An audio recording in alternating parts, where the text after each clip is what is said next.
వీరికి మాసపరంగా చూస్తే ఏ విధంగా ఉండబోతుందంటే, వీరికి కుజగ్రహ ప్రభావం చేత ముందు అనవసరమైన ఇబ్బందులు పడ్డం, అనవసరమైన ఆలోచనలు పెట్టుకోవడం, అనవసరంగా కోప్పడుతూ ఉండటం, ఇవన్నీ కూడా జరిగే అవకాశం ఉందన్నమాట.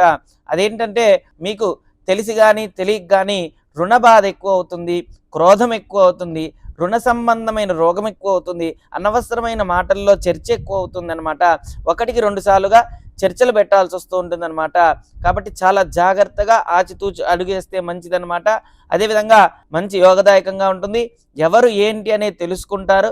తెలుసుకున్న తర్వాత నుంచి కూడా చాలా వ్యవహారం అంతా కూడా చాలా సఖ్యంగా ఉంటుందన్నమాట. అన్నిట్లో కూడా విజయం సాధించగలుగుతారనమాట. అదేవిధంగా అన్నిట్లో కూడా చాలా జాగ్రత్తగా ఆచితూచి అడుగు వేయాలి. మీకు ప్రమోషన్స్ వచ్చే అవకాశం ఈ మాసంలో ఉంది. మీరు ఏదైతే అనుకుంటున్నారో వ్యాపార పరంగా కానీ ఉద్యోగ పరంగా కానీ ఏదైతే అనుకుంటూ ఉన్నారో ఖచ్చితంగా ఈ మాసంలో ఖచ్చితంగా మీకు వచ్చే అవకాశం ఉంది. వచ్చిన దాన్ని చాలా సద్వినియోగం చేసుకోవాలి. మీ పైన ఉన్న వాళ్ళు చాలా ఒత్తిళ్లు తీసుకొస్తారు.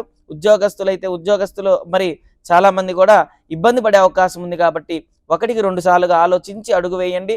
మంచి జరుగుతుందన్నమాట. అన్నిట్లో విజయం సాధిస్తారు. వ్యాపార పరంగా ఉద్యోగ పరంగా అనుకూలత సూచిస్తుందన్నమాట.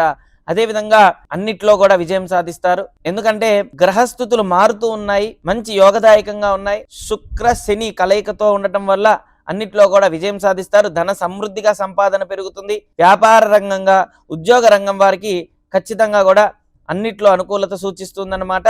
కానీ దీనికి అన్నిటికీ మూలం మన మౌనం అనేదన్నమాట.